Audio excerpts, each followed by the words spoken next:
নিজের দুঃখের কথাও কাউকে বললেন না, সুখের কথাও কাউকে বললেন না। কথাটা একটু শুনতে আপনার কাছে অন্যরকম লাগলেও একটু ভিতরে গেলে আপনি নিজেই বুঝতে পারবেন।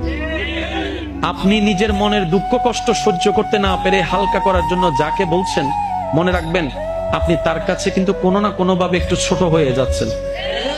এমনও হতে পারে আপনার দুঃখের সে কথাগুলা আপনার সামনে অভিনয় করে যে আপনাকে বুঝ দিয়েছে, সে পিছনে আপনার সেই দুঃখের কথা নিয়ে হাসি ঠাট্টা করতেও দ্বিধাবোধ করে না, এমন অনেক মানুষ আছে। আপনি যাকে দুঃখের কথা বলে মনকে হালকা করার চেষ্টা করছেন, আপনার দুঃখের কথার সে দুঃখটা সে বুঝবে না, কারণ তার সাথে তো সেটা ঘটেনি। সেজন্য আপনাকে 3 মাস 4 মাস 3 বছর পরও হয়তো আঙ্গুল তুলে দেখাই দিতে পারে, সেই কথাটার কথা দিয়ে খোঁটা দিতে পারে। কথা বলেন ঠিক না? দুঃখের কথাও মানুষকে বলে শান্তি নেই। এবার আপনি বলবেন ভাইয়া সুখের কথা কেন বলবো না?